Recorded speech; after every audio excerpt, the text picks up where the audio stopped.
आहे आणि दिव्यांग सेंटर जेव्हा पूर्ण झालं आणि याचं आर्किटेक्चर जेव्हा बाहेरून बघितलं तेव्हा ऑफिसला खूप सारे डॉक्टरांनी अप्रोच केलं होतं की हे तुम्हाला रेंटने द्यायचं आहे का.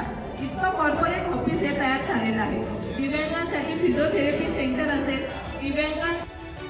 हा जो दिव्यांग बंधूंना सक्षमीकरण करण्याचा सोहळा आपण आयोजित केलेला आहे.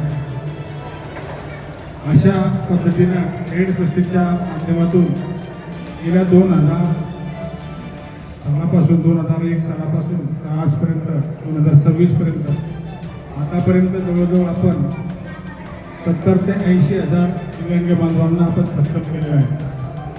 आणि त्याच धर्तीवर नाशिकला पण आपण हा पहिला प्रयोग याला पण चांगला प्रतिसाद आपल्याकडून मिळतोय. एड ट्रस्टच्या वतीने अपंग बांधव असतील, दिव्यांग बांधव असतील, त्यांना जे जी मदत लागेल ते आपण करण्याचे काम करतो. पूर्ण भारतभर हा उपक्रम सुरू असतो.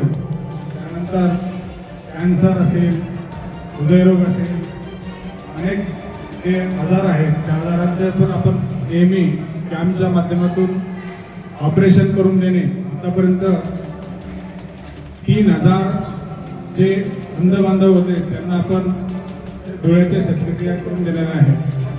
त्यानंतर एड ट्रस्टच्या माध्यमातून पूर्ण महाराष्ट्रातून भाटलेले होत असतील, काळू असेल, त्यांचे माइंड ब्रेन नावाची जळगावात एक संस्था आणि आस्था हॉस्पिटल आहे. त्यांच्या माध्यमातून आपण जवळजवळ 5000 ते 6000 बालकांना अतिशय देखणं केलेलं आहे. एकही रुपया घेतात. त्या पेशंटला त्याच्या गावात जाऊन त्याचे भाड्याचे पैसे देऊन, त्याचं जेवण देऊन ते पण आपण त्याचं ऑपरेशन करून दिलेलं आहे. तसंच अनेक अशा प्रकारे शस्त्रक्रिया आहेत. सर्वात पहिले 2004 साली जो नाशिकला 2003 साली कुंभमेळा झाला होता. त्या कुंभमेळ्यामध्ये आपण जवळजवळ डॉक्टर्स असतील, रुग्णवाहिका असेल, नंतर राळ वाटप असेल, अशा माध्यमातून सेवा सुरू केली.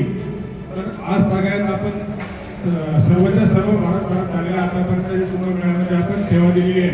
आणि याही वर्षी आता जो होऊ घातलेला कुंभमेळा आहे नाशिकमध्ये, त्यालाही आपण हा जो कॅम्प घेण्यामागचा उद्देशच असा होता की रेड ट्रस्टचे जे काहीतरी बेस बनावा म्हणून नवीन टीम घेऊन पगार असतील, देवी पाटील असतील, यांना नवीन असा उपक्रम देऊन त्यांच्याकडून चांगली सेवा घडवून इथे कुंभमेळ्याला आपण 200 डॉक्टर, जवळजवळ 20-30 ॲम्ब्युलन्सेस आणि स्वयंसेवकाच्या माध्यमातून औषधी असेल त्याच्या माध्यमातून आपण सेवा देणार आहोत. त्यासाठी हा सर्व उपक्रम आपण इथे घेतलेला आहे.